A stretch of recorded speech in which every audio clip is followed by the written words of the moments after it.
until you exit. And some of them apparently are exiting stage left. There you go. All right, worldviewreport.com. Thanks for watching and listening. Take care. You're watching Worldview 2, built on the 35 years of Worldview books, documentaries, research, high-profile interviews, and the radio and television broadcasts of Brannon House.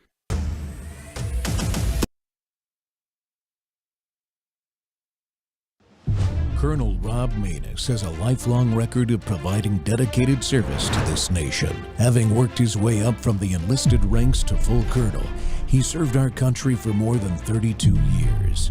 He has served as a bomber squadron commander, bomb disposal technician, Joint Chiefs of Staff operations officer, assisted the national security team with the campaign plan for the global war on terrorism.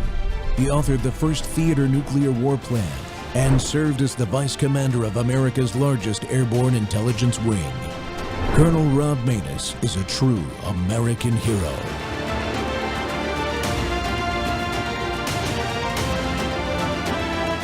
This is Rob Maness Live. Further south in the city of Isfahan, Fox News was able to make contact with a man who is using Starlink. He described battles between protesters and security forces who are using live ammunition. On the call, he said the government has really repressed them using weapons of war against the demonstrators. At the moment, the situation for the demonstrators in the street, the atmosphere is like a war zone, and some people are trying to escape from it. I have to emphasize that among Iranian people, Trump is the most popular person right now. He has so much popularity because of the steps that he took toward preventing the growth of terrorism in the Middle East. They respect him. The internet blackout in Iran continues, making it difficult for people to get new information, although international calls were briefly going through overnight. Welcome back to Truth Thursday. The Rob Maness Show is live on Worldview Tube and our X Spaces simulcast. Well, unite or die. Working together, Iranian resistant movements can defeat tyranny. And folks, I've been supporting Iranians who want freedom from the Muslim extremist mullahs in their country for 47 years of my life. No kidding. I've made it no secret that I grew up around Muslim extremism and also had an adopted cousin who my uncle found orphaned while building the oil fields of Iran. And that guy is a wonderful Iranian who loved the freedom America brought to him after his parents were killed. Unfortunately, he passed away several years ago. There are two resistance organizations today working very hard to bring democracy back to Iran, and the Iranian resistance needs both of them. They need the MEK's or the NCRI's fire, and they need Reza Pahlavi's blueprint. Mr. Pahlavi would be the crown prince. He was the son of the Shah. And I'm telling you, as a retired Air Force colonel who spent decades staring down tyrants, I've learned one hard truth. Freedom is not won by wishful thinking or symbolic gestures alone. It takes boots on the ground, organization, courage under fire, and a clear plan for the day after you get the victory. And right now, in early 2026, the Iranian people are once again in the streets defying this murderous mullahs in what feels like the regime's final death throes. The question every Iranian patriot should be asking is simple. Which resistance group has the real capability to sustain and amplify these protests inside Iran itself? The answer, if we're being really honest, is the People's Mojahedin Organization of Iran, or the MEK, and its political umbrella, the National Council of Resistance of Iran, NCRI. Look, I'm not here to sugarcoat anything or play favorites. I've followed this fight closely for years, and I'm not paid by anyone. I just care about the people of Iran. The MEK has something no other opposition group can match, and that's a structured, disciplined network of resistance units that are operating right now inside Iran. These aren't armchair exiles posting memes from Paris or Los Angeles. The MEK's internal network is the backbone of organized resistance on Iranian soil. That's just a fact. They have a clear chain of command that reaches from the exile leadership cells inside the country, and they pulled off sophisticated intelligence operations in the past, even exposing the nuclear sites and regime atrocities to the world. When the regime cracks down, it's the MEK's channels that keep information flowing out and encouragement flowing in. They're carrying the message of President Trump and the people of the United States. In short, when it comes to sustaining and escalating protests on the ground, the MEK is in a league of all of its own. They also have a political vision, and then it's concrete. It's not vague. Miriam Rajabi's 10-point plan lays out a future democratic, secular, non-nuclear Iran with gender equality, minority rights, and separation of religion and state. And more importantly, the NCRI has published that detailed transition roadmap, a provisional government that's going to be able to get going as soon as boots get on the ground. That's the way it is. But let's talk about Mr. Pahlavi. Look, as the son of the last Shah, he carries historic weight. He commands genuine affection among many Iranians who remember a freer Persia. He's worked to position himself as a unifying voice while he's been in exile. Look, he was an Air Force Academy graduate, 17 years old when this all happened. Here in the United States, we're the same age. He's been calling for a secular democracy, and he refuses to restore the monarchy without a referendum. But I think he's even gone further than that. When it comes to supporting protests inside Iran today, though, his infrastructure is limited. There are no known underground networks or resistant units answering to Mr. Pahlavi within the country. His strength lies elsewhere, though, particularly in his detailed post-regime planning. He's got initiatives like the Iran Prosperity Project. His team has produced serious blueprints for economic recovery, infrastructure rebuilding, and stability in the first chaotic months of collapse. Their emergency phase plans for the first 180 days cover everything from securing oil field facilities to restarting the economy. That kind of technocratic foresight, it's invaluable for what comes after victory. But here's the bottom line. If the metric is raw capability to fuel and organize these ongoing protests inside Iran, the MEK, NCRI, is the organization that we can rely on. They have grassroots muscle. Mr. Pahlavi brings symbolic legitimacy, international connections, and superior economic planning reconstruction. And this regime is weaker than it's been in decades. So I've called on Mr. Rajabi and Mr. Pahlavi to put aside their differences and try to work together to bring this organization into a coalition that can lead the Iranian people to victory once the revolution is won. And that's the bottom line. And my first guest today is a wonderful guy I met several years ago, Ali Reza Jafarzadeh, the Deputy Director of the National Council of Resistance of Iran, U.S. representative. He's an author, and he's a TEDx speaker, too. Ali Reza, welcome back to the Rob Maness Show, sir.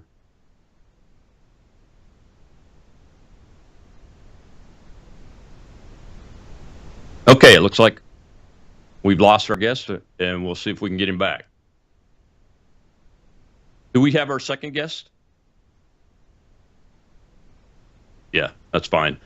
So that's the point of everything, and we'll see if we can get Mr. Jafarzadeh back to come back in and speak to this, because he's the one that's got the update of what's really going on inside Iran right now. The latest reporting that I have from them, and it's been confirmed that the Iranian security forces have killed over 3,000 protesters, and we want to get an update on that, because I heard through the night that it's over 10,000 or more now, and that's pretty sad. Unfortunately, or fortunate, well, I don't know if it's unfortunate or fortunate, but the United States did not take any military action last night, as was predicted by a lot of folks, and that is probably working into their calculation. But it's my understanding that the protests are ongoing, even though the Iranian government has cut off the internet and gone dark. That's what they do when they start shooting protesters with live ammunition. It's been done many, many times in the past. And the President of the United States has said that they need to stop killing those protesters, or he's going to take action. Unfortunately, I think he has seen some new information and decided not to conduct any military attacks. So we've got our other guest ready to go. She is Hadaya Falco, and is a former U.S. government national security professional, has been a senior advisor to the FBI, specializes in international terrorism, assessing international terrorist groups, assessing exile groups that are operating outside of their own countries, and advising the United States government. Has a career of 25 years. Adea, welcome to the Rob Maness Show. Hi. Thank you so much for having me, Colonel. It's an honor. Thanks for coming on. I appreciate it. Thank you for your service. And I appreciate you coming on early, short notice. Looks like Yes. we've lost our first guest. Well, let me ask you to orient ourselves. Have you gotten any updates from inside the country in the last 24 hours as to what's going on? It's a little bit chaotic. I mean, my friends that follow this closely, that have relationships, family members, I personally don't have family members, say that, the killing has continued despite, President Trump focusing on the executions, which didn't take place. There are the mass executions, the public executions. There are still killing on the streets. The people are still out. They still believe this is their final battle. But I don't know how disillusioned people may be from the lack of military intervention. Yeah, it's probably disappointing if they were hoping for it. But what I hear from folks that I've been talking to for 10 years now is that they're really not calling for U.S. military intervention. What they really desire more is support from the United States government. Things like stopping the flow of oil into Iran. Is that your take on this? Yeah, and so actually, having been involved in several regime changes, I was actually in Afghanistan. I was on Paul Wolfowitz's team when we were going into Iraq. We don't have a really good reputation for interventions, and especially we tend to choose the wrong players. I mean, even our experience with Hamid Karzai trying to prop up his government, trying to gain legitimacy, and that collapsed like a deck of cards that, within 24 hours that we left. It's also the problem we had in Iraq with Ahmed Chalabi and, trying to create a coalition government. And the problem there was we actually unemployed 300,000 Sunnis that suddenly turned into ISIS.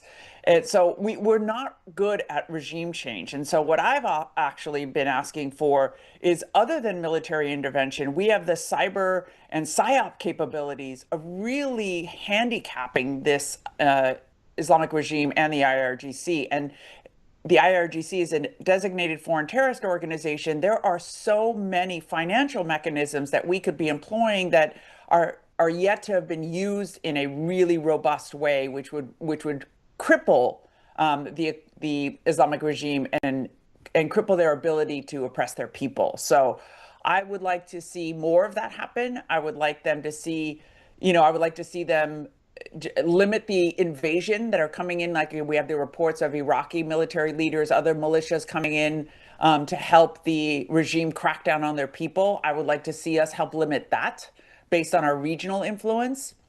And so there's a whole range of options that they could be engaged in outside of direct military strikes. Let's hope we're not going to do a nuclear strike for no good reason. Sorry. I know that was a slip of the tongue.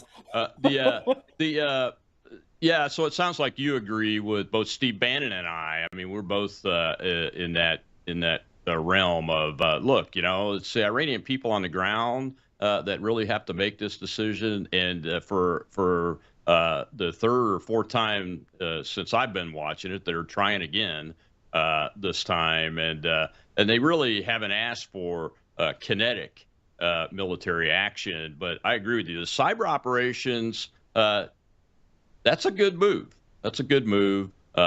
More real sanction enforcement, like I said, and Steve said it this morning. Stop the oil from getting into Iran. Yes. That can easily be done and increase the pain on the Iranian government and the IRGC. I mean, when you look at this as an expert that's been involved in regime changes from a U.S. government perspective, just like I have, when you look at this, I mean, what would an air attack need to look like if the president decided to do that from your perspective? I mean, I have my thoughts on it. I'll give them, but I want to give you a chance to give your perspective on that, because I think it's a very high mountain to climb. It's a very what? High mountain to climb to do a regime change airstrike without any kind of ground involvement. Yeah, I mean, we can do targeted military strikes against the leadership. You know, we take out the leadership. I mean, President Trump already told Khamenei, we know where you are.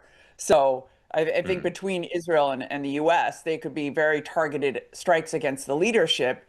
And I think the real question that I want to address also with you is the issue of MEK is the day two. What does day two look like? And I'm really surprised by the comment that MEK is kind of leading the resistance and they are the ones with the infrastructure, when the crowds and the people are clearly yelling Javid Shah, and that their loyalty and their hope is in Reza Pahlavi. So I'm curious why you accept that credibility. I realize that the MEK has a lot of credibility in the US government, especially after Iraq. I mean, I saw their involvement in helping with intelligence after the 2003 invasion. And I guess those loyalties have been established, and they've been established, you know, as you mentioned, from financial transactions and PR arrangements. But why would the people not be chanting for MEK? What proof do we have that they have any credibility right now amongst the Iranian people? Well, I think there are as many chants, even more from what I've seen, of no dictators, no Ayatollah, no Shah, too. And the MEK infrastructure that I'm familiar with, and it's not like I just came upon these guys. We've looked at them. I have my own sources and contacts that have been in their spaces in the areas where they live in exile, and have been to meetings with them. I've spoken with them several times and seen the actual information that comes out of the country of Iran. And honestly, from an intelligence perspective, and I did a little bit of intelligence work too in the U.S. Air Force, from the perspective I have and from all of my sources that have the same types and levels of context, and even more. I haven't been to where these guys are at, but I have contacts that have done that several times over the last 7 or 8 years. And from my perspective, they have the credibility. And it appears to the average observer that Mr. Pahlavi's folks have just appeared out of nowhere. Where have they been for 6 years? One of the questions I got this morning was at another show that I was being interviewed on is, well, where have these folks been for 6 years? Because I was talking about my proposal that Mr. Pahlavi and the NCRI folks need to come together and create a coalition of resistance to move forward and be entirely successful in any type of revolution, quite frankly, especially after day two, as you said. So there's that question too. There's a lot of questions on both sides, and we see a lot of information level campaigns on both sides. I was going to ask Ali Reza about that on some of this stuff. Unfortunately, he's not here to take that side of the argument. But I did see that you were advocating on a video. I think it was you for a constitutional monarchy return with the Shah. Is that accurate? Yeah, I mean, his platform is basically calling for the national referendum. But if they asked him to lead to create a constitutional monarchy with a republic that has democratic values, that has representation, that brings in the coalition of actors, because there's other people other than MEK that want a role in this government, that would be what the people want. And I think for you and me both, right? We want this Islamic regime to collapse.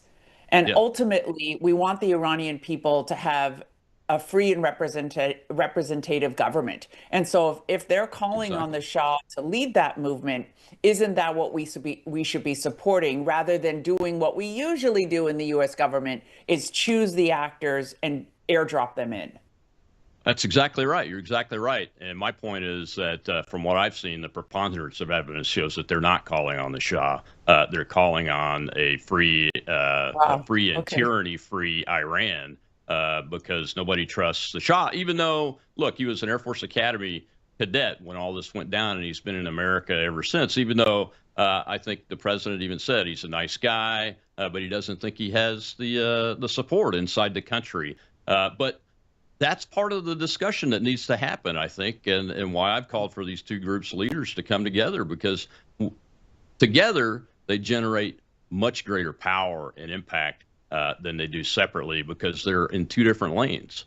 Well, we got to take a break. I apologize. I did not take my break on time, so I got to take a commercial break.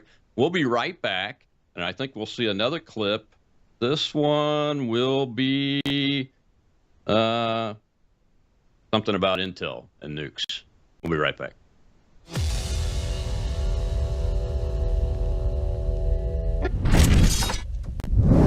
Hello, I'm Brandon House. I want to thank you for all your support at wvwfoundation.com that helps make possible pushing out 24/7 content for free. Without your support, we'd have to put it all behind a paywall. But thanks to you and your support through our foundation, we're able to push it out for free as a broadcast service and broadcast ministry of WVW Foundation. Please consider going there and setting up an automatic monthly contribution, or go there and make an occasional contribution. If you prefer to support us through the mail, you'll find our mailing address there at wvwfoundation.com. You can also call and make your contribution over the phone by calling 901-825-0652. That's 901-825-0652. Again, all these details are available at wvwfoundation.com. Thank you for your support as we try to help people around the world understand the times through the lens of a Christian worldview.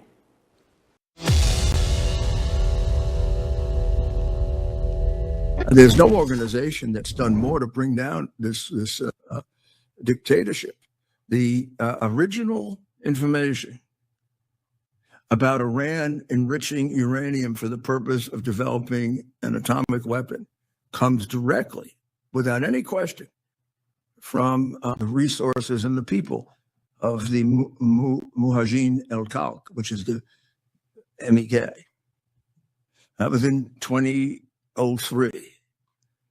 4 years later, they discovered another Fordo, which is one that was bombed. They discovered another one. That led to tremendous serious concern about their developing a bomb. And they then disclosed two more. And then at some period, this happened in series and rounds of times. All of a sudden, in one short period of time, 9 of the major nuclear scientists that Iran had, who of course were invaluable to getting to the next stage, somehow found themselves dead. Welcome back to the Rob Maness Show. It's Truth Thursday, and we're trying to tell the truth about the Iranian resistance groups, the most well-known ones, that is. I'm sure there are other small groups out there that are not as well-known. And my guest today is Hidayah Falco, who is an expert in analyzing, of all things, resistance groups, and has worked in embassies, advising embassies, advising the FBI on international terrorism, Islamic terrorism, exile groups, and how they do their movements and do their messaging. And Hidayah, one of the questions I wanted to ask the deputy director of NCRI, had we not lost him, and I'll ask you this because I want to get your take on it. It's my understanding you understand this MEK NCRA group very well. What is driving the messaging that they are today an Islamic Marxist movement? What is driving that from your perspective? I think their internal operations. I think that's pretty clear that they're a Marxist Islamist movement. I mean, their leader, Mariam, wears a hijab. They have very strict control over their people. It's almost cult-like. There's a very strict organizational structure. There are very strict rules about what the community can and cannot do. And I want to also comment on this issue of them having intelligence. This really reminds me of what we did with Osama bin Laden, where we were so desperate to have an enemy of communism, we empowered a guy that had values antithetical to what we represented as the American people, and we created a Frankenstein. And so when we're suffering under the Marxist Islamist threat here in the United States and Europe, I'm surprised that we now again want to empower a movement that would ultimately hate everything that we represent. And I just wish that we would want for the Iranian people the same thing we want for themselves. And that's what they want. When you hear the calls for no kings from some people, they're not asking for Reza to come back as this absolute monarch. They're asking for him to lead the revolution to freedom. And he absolutely has connections to underground networks, because how would they be responding to his calls out into the streets, carrying his name and carrying the slogans, if they weren't connected to him? So I just wish, after all of these years that I have seen us choosing the wrong players, I just wished for once we'd listen to the messages of these two groups and the history, and say, well, you know what, this one posits a worldview that is something that I agree with, rather than thinking, Yeah. The Middle East is going to be subject to Islam forever, who cares? Yeah. Because they're clearly a Marxist Islamist organization. That's the fundamentals okay, of let me their stop belief. you right there. You Okay. said clearly several times. What specifically? Because I've been in meetings with folks. I've looked at their work that they're doing today. I've analyzed the 10-point plan. So have many other Americans in the national security space that I know and trust. And we don't come to that conclusion today. Now, obviously, everybody's got a history. Look, by all rights, I shouldn't say anything nice about Pahlavi. The Shah's government was a disaster, and in large part caused a lot of what was happening in 1979. So everybody's got some culpability here, I think. But when you look at the products they're producing today, and even though Miss Rajabi wears a hijab, that's not what's in their proposals for their 10-point plan and governance going on. And again, that's why the reason I proposed that Pahlavi work with these folks and the two groups work together is because I see that they're not an Islamist Marxist. Now, are they Muslim? Yes, there's no denying that. But if the two groups could work together and generate enough power, we might actually see the tyranny of the mullahs and the death and destruction that they bring and want to bring be eliminated from the face of the earth. And I think that's a good thing. It's not about picking who the wrong person is and putting all your eggs in one basket. Not in my perspective. This is my proposal that we're talking about here, not necessarily the U.S. government's proposal. I mean, there are as many people on the other side that are going to say, well, if the U.S. government goes with the new Shah, the same kind of disaster that happened there is likely to happen again, which is not true, but that's the messaging that's going to happen. So specifically, where do you see in their proposals that they're an Islamist Marxist group? So I would not look at what they say for a Western audience to decide who they are as people. I think that's the trap that we often fall into as Western diplomats, is that we read something that they create for a Western audience and think that that's how they govern their own people.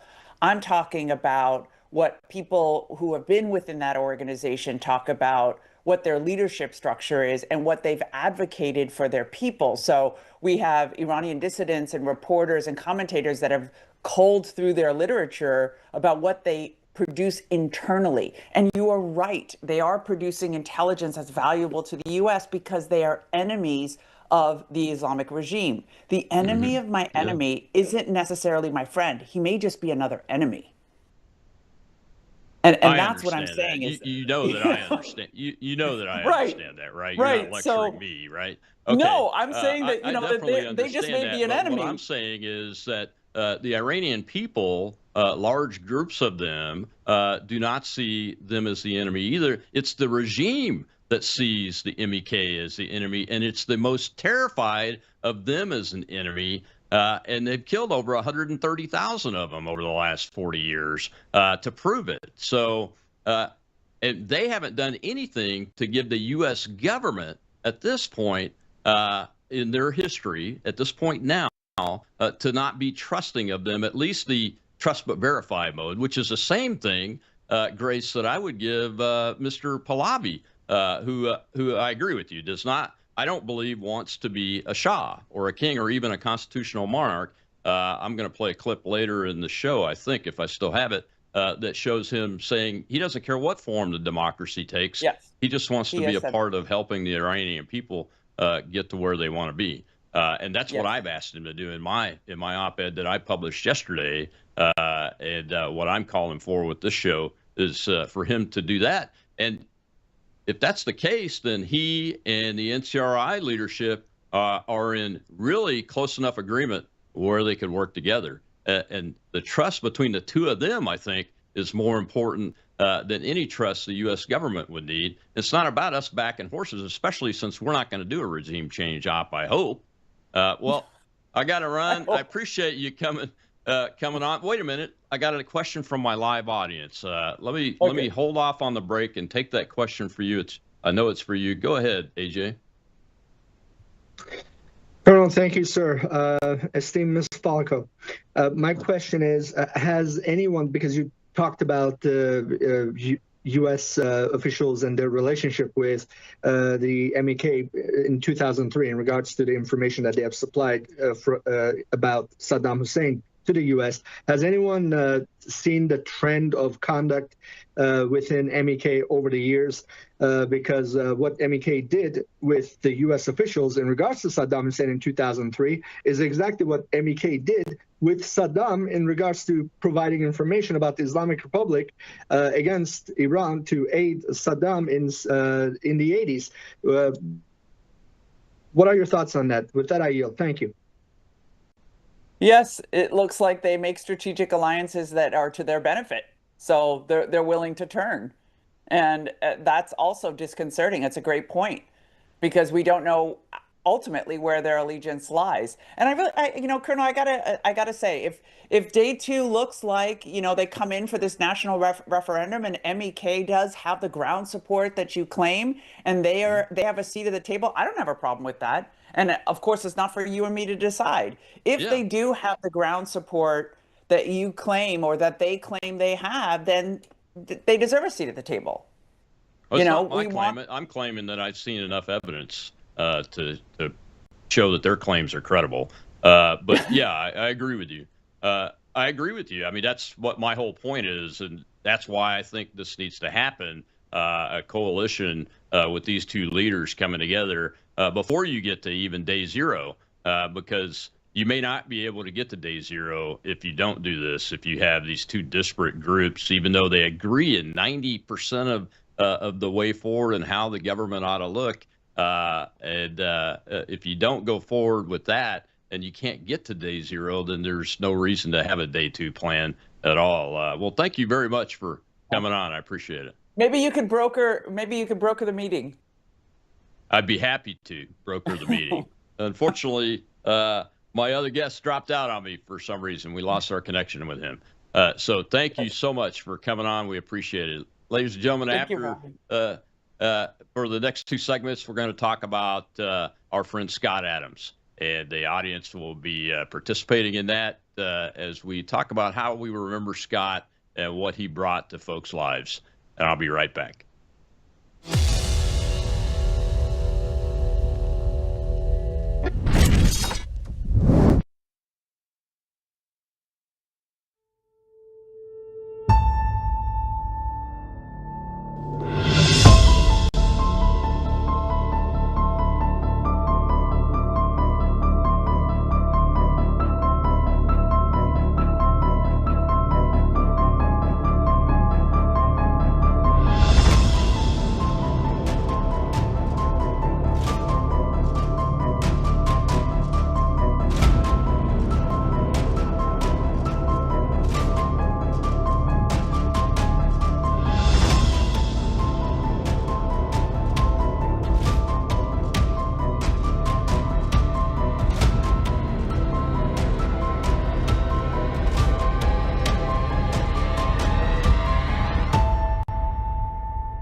Because I wanted 3 points. The support that the NCRI is the main alternative because of the work they have done over the past 47 years. Number 2, to support the uprising in Iran, and most importantly, the resistant units inside Iran that have spread the uprising to over 200 cities, and to declare my support and my family's support for establishment of the free democratic Iran, led by NCRI. Welcome back to the Rob Maness Show. It's Truth Thursday, and we're live on Worldview Tube and our X Spaces simulcast. And the second half of the show is going to be dedicated to our friend Scott Adams, the author and creator of Dilbert, who passed away just days ago at age 68 from cancer that he fought a long, hard battle with. And and we're going to go open mic with the audience as I promised. And I'll just start off with mine. My story, you know, Scott is a very famous guy. And when his book, Reframe Your Brain, came out, I reached out to him, never met him before, never communicated with him before, to see if he would come on the show to talk about the book, because I had read the book and it was a very, very good book. And he responded right away, gave me his personal phone number, his personal email address, treated me like somebody he had known for many, many years, and as both a friend and a colleague. And that's the way the planning for the show went. At some point, I'll republish that archived interview that I did with him on video again, just as a memorial to him from my perspective, what the little bit that I can do. But something that I didn't realize at the time, and I was very grateful for him coming on the show. Like I have been very grateful for some. I've had some very big people that have become very big, and people that were very big on this show, like Vice President Vance, before he became a U.S. Senator when he was in his primary. So I was very grateful to Scott for doing that, but also for establishing a relationship and maintaining it all the way up through the end of his life. From my perspective, we were friends and colleagues from that point on after I reached out to him, and he treated our relationship that way. But he treated everybody that way, which is why I think he started doing the Coffee with Scott show in the mornings, so that he could get more of what he knew into the minds of people that were able to both listen and digest the things he talked about and what he was trying to teach. And it's amazing the following that he built in such a short period of time. And then I will also say that I prayed very hard for him to accept Christ as his Savior, as a Christian myself. And was very pleased to see out of the blue that first he was considering it, and then that as his last comments to the human race on this planet, he confirmed that he did convert to Christianity as he was going out and crossing the river, as they say.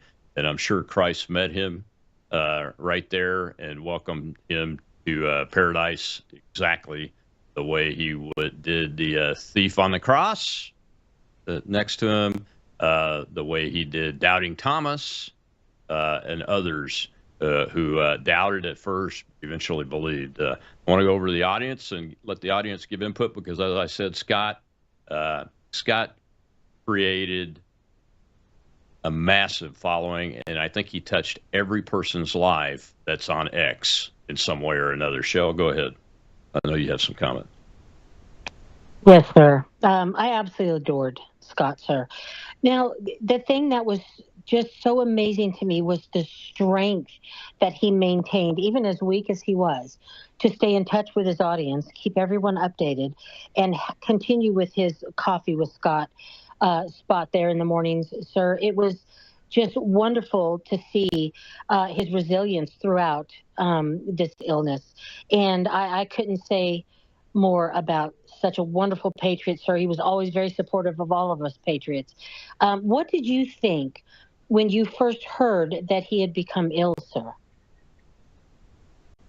Well, you know, I'm sure you remember that cancer hit my family through my wife when we were still very young. I mean, we had a 5-year-old in the house and 12 and 15-year-olds in our house still when my wife came down out of the blue with cancer.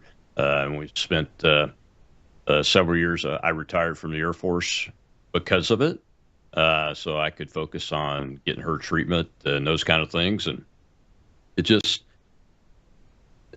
a terrible disease. It affects every aspect of your life. Once it's in your body, I will tell you what my wife says. Once it's in your body, even though she's been cancer-free, let's see what year. So she's been cancer-free for 14 years. 14 years, never a problem. Even though that's the case, she said that every moment of her life, she still thinks about that and wants to have a mindset that fights against its recurrence. So you have to learn to live with that and those kind of things. So my first thoughts when hearing about Scott is, honestly, it was prostate cancer. For what I understand, I was like, well, he'll be okay. But he unfortunately had one of those rare types of prostate cancer that metastasize very rapidly and are difficult to fight. Yes, sir. Unfortunately, about a month or so, an issue reared its ugly head, sir. And that dealt with Matt Gaetz, and it was aired out on Tucker Carlson's show. But I feel that Scott handled that fantastically well, and I wanted to know your thoughts on that and why. Somebody knowing Scott's illness would drag him into something of that magnitude after years of it being aired out, sir. I'm sorry. Explain what you're talking about, just so it's clear. Where there was an issue of allegations towards former Congressman Matt Gaetz, sir. Oh, I'm not familiar with Scott Adams' role in that. Yes, sir. Well, I'll explain to you later, sir. It's no time now. But I thought he handled me it. to answer it. Ladies and gentlemen, Shell is setting me up. I am, sir, right under the bus, sir. Well, I will talk. I will speak to the reason he got canceled was stupid. Okay, he made a comment, and I'm paraphrasing it because I don't have it memorized exactly, but he was commenting on population numbers and demographics by race numbers, and made a comment that was purely based on an analytical position and clearly not intended to be racist. There's an intent aspect to this kind of stuff, and the man is not a racist guy. He didn't have a racist bone in his body. You could tell just watching him for 10 minutes. And I think that's ridiculous that they canceled him, but they canceled him massively. And you know what, though? He came back. He came back in this way, and now he has left a following. I mean, they're doing Scott Adams meetups in cities all around the country, and he's only been gone a few days. Yes, sir. I saw that, and I think it's fantastic. Scott gave the country a lot, even with just the Dilbert cartoon, sir. He kept us looking forward to the next one every single time. And what a way to impact your country. I thought it was brilliant, sir. And I loved when he started it. I remember that. And I know we're telling our age now, sir, but I do remember that. And I thought it was fantastic and a wonderful way to reach with his message. What did you think about the Dilbert cartoon, sir? I loved it. That's how I knew who he was. I had no idea he was writing books and those kind of things until Reframe Your Brain popped out. And then I started researching him. I'm like, oh, man, because I have a Dilbert calendar on my desk today. I loved reading his comic in the newspaper. I used to get the daily newspaper delivered to my house. That was one of the comic strips that I read every single day. And it was fabulous because it was based on it was sarcastic humor, real life, and somebody did a strip. But I think it was today. I don't know if it was yesterday or today. My timeline's so messed up on X, but when I saw it, it was a Dilbert comic cartoon, and it was about he's sitting at the computer. Dilbert's sitting at the computer, and the Dogbird says over his shoulder, "Hey, the boss is coming down to give you some feedback." And the next frame is Christ behind him holding a cup of coffee, and he turns around and looks, and he's surprised to do that performance assessment, appraisal. I mean, that's the kind. I think Scott would love that. I think he would have loved it. I think he would have too, sir. Yeah. Sir, what were some of your favorite highlights of your little talk with Mr. Scott, sir? Well, the concept of reframing, I think, he just spent an hour with me talking about why he wrote the book, but also how the concept works. And that's the part that I liked about the interview the most, that he was very patient and went through the book, almost page by page. It's a quick read and an easy read. And it's all about reframing yourself. So kind of like what I'm trying to do with the Iranian resistance issue. The standard framing on the NCRI is that they're Marxist Islamist, and the standard and they want a new tyranny basically in Iran. And the standard framing on Mr. Pahlavi is that he's going to be a new king, a new Shah, and the same old atrocities from their secret police are going to happen again. Well, when you reframe it to that the NCRI has the MEK forces on the ground inside of Iran, and we have this wonderful opportunity that's never really been presented itself before. And Mr. Pahlavi is a guy that's got the notoriety, but wants a democracy too that is almost identical to what the NCRI lays out on their website. I encourage people to go check out their website and those kind of things because they're very closely aligned if you look at them. So reframing that from two groups that are opposing each other and they might actually get into a civil war to two groups that can develop a coalition and go in on day two after, first of all, bring the revolution to fruition and oust the tyrannical mullahs and that government completely and eliminate the IRGC and eliminate things like crushing of rights on women so they don't have to wear a hijab. You can go back to a westernized lifestyle and have a government that's not related to your religion and have separation of government and religion. That's the reframe, is that these two individuals have it within their power to combine their operations and combine their movements and move forward and take Iran further into the 21st century. And the people of Iran get to make that decision on what the government looks like. That's the reframe, instead of this potential civil war between these two groups. And that's what I learned from Scott Adams in that book. Well, we got to take a break. When we come back, we'll continue this discussion of Scott Adams. But I'm going to go ahead and have Mr. Producer Thomas play the clip of Mr. Pahlavi because I want to document it in the show. We'll be right back.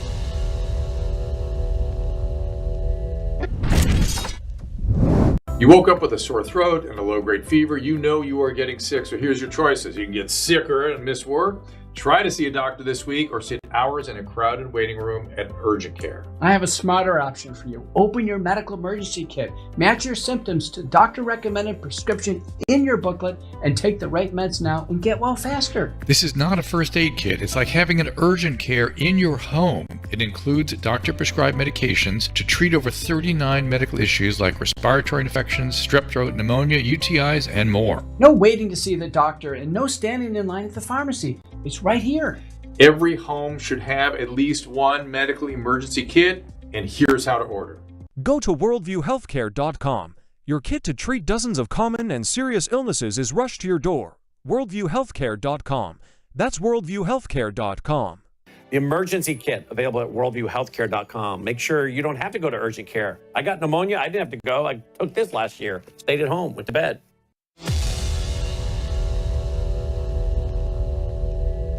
Are you planning to go back to Iran? You have not been there in many, many years. It was 1979 when the Ayatollah came back. He was in exile in France at the time.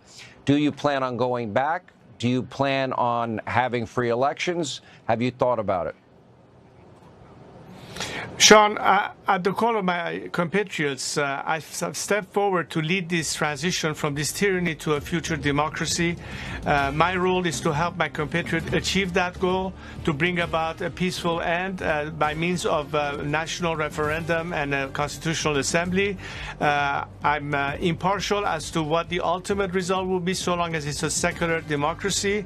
I've trained all my life to serve my nation. I'm there to serve and help them achieve that goal, and I'm more than ever ready to step in Iran as soon as the situation warrants itself, and I'll be there with my compatriots to lead the ultimate battle. Welcome back to the Rob Maness Show. It's Truth Thursday, and right there you had some truth. It's what I've been talking about. Mr. Pahlavi did what I called on him to do in my op-ed that was published yesterday, and said, I don't care if it's a monarchy or not. What I care about is the Iranian people and a democracy that they choose to do. He just wants to serve his country again. There's plenty of space and maneuvering room for the NCRI and Mr. Pahlavi's team to come together and really generate the momentum that will remove the Ayatollahs and this tyrannical, inhuman, murderous government that has brought nothing but death and destruction around the world and disruption to the Middle East since I was 17 years old. And this is a good opportunity, and I hope they take it. I pray for them every day. I support the NCRI very much so, and think they are right where they need to be. And the Iranian people deserve their help, and they're getting it. They're getting it. Only people inside the country. And I stand by what I said on that. We're talking about Scott Adams there. We have no hands in the audience unless I can't see him. This X has been acting funny, Shell. We have no hands, sir, but I have one more question for you when it comes to Scott. The lady that delivered his message shortly after his passing, sir, her heartbreak. Oh, it was just hard to watch, but his poise and grace at the end of his life to write that to his fan base, sir. I was wondering, was there any part of that really touched you, sir? Because when he said the things that, pained him before he left, it was heart-wrenching, sir, but he did it with such grace. And I thought that was wonderful. And I was wondering, did you get to hear that, sir? I've only heard snippets of it. I haven't had a chance to hear it, quite honestly. We weren't going to do this today, or I'd be better prepared. But I've heard snippets of it. And what I do know about his final comments, and I've read the statement, but I haven't seen the video, is that he was thinking about others. The only part about thinking about himself in that whole statement was when he, at the very end, when he says that he is accepted Christ as his Lord and Savior, and that he hopes to meet him here shortly. But all the rest of his comments, really, he was thinking about others. He was still teaching. And that's what's incredible, because he's captured a whole generation. I'm old. I'm 64. But he captured a whole generation of young men that say things like he's our internet dad, that he embraced their challenges, and he did his level best every single day of the rest of his life after he got canceled to try to help especially these young men that feel that are disenchanted with America, that don't feel they have the opportunity for prosperity that their parents had, that feel like, especially white young men, that feel like the deck is being stacked intentionally against them just over something they can't have no control over, which is the exact thing that happened to people of color earlier in history of all governments, okay? Not just the United States government, all governments. It was like that. And him speaking to them and taking the time to not just teach them, but to mentor them and act like he was their dad, literally. And they say it. Go look for it. Type in Internet Dad on X, and you will find Scott Adams there, and all of these people that just love this man because he thought about them more than he thought about himself. I mean, he even held back his illness, I think, for their sakes as long as he could before he had to talk about it.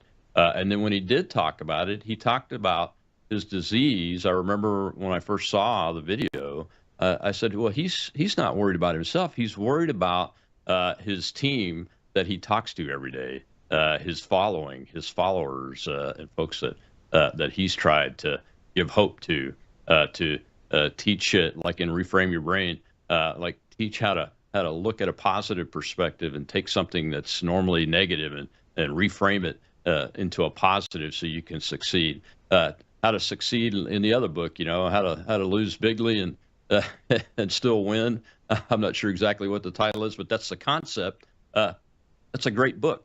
And he taught from that book every single day. Every time he opened his mouth, he was talking about something like that because he was always thinking of others.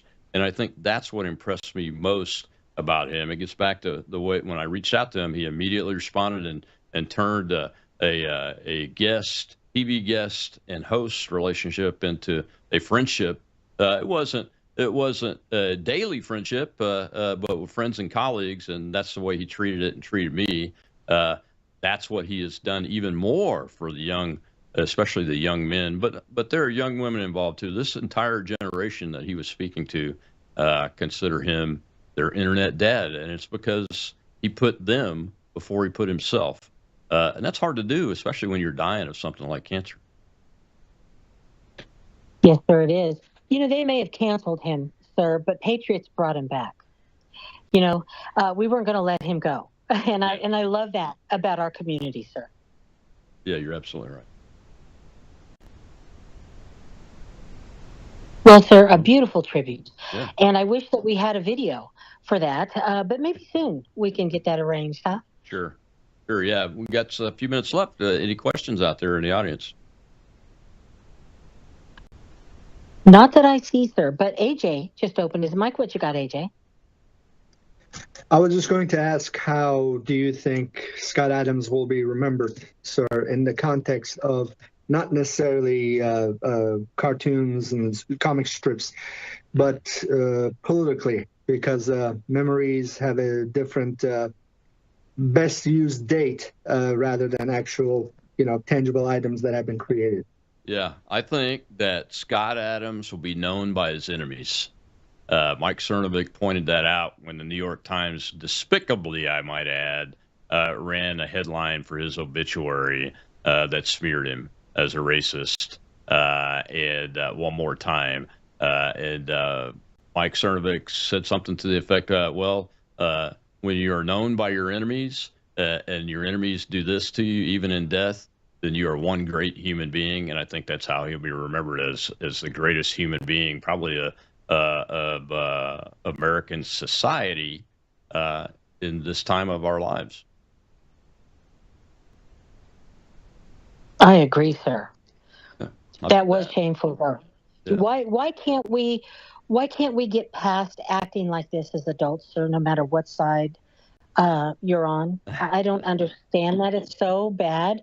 Even the attacks on Charlie Kirk after he was murdered, sir, it was just terrible. But again, I have so much faith in our patriots, sir, to, cancel them for acting so low.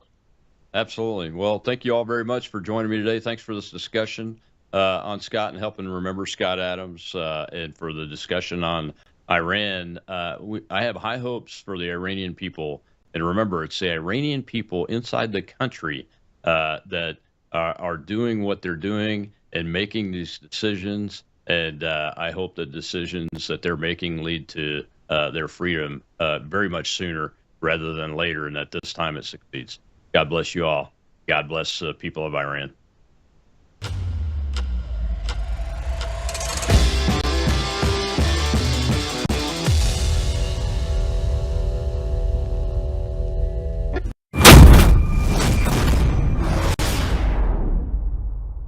We have a big announcement, folks, something we've been waiting on for several months, and it's now here. It's called Bella Melt. You were on it for just 1 week when you lost 3 pounds. So in the first week, you lost 3 pounds on this, right? That is correct. Your GLP-1 is a natural hormone that's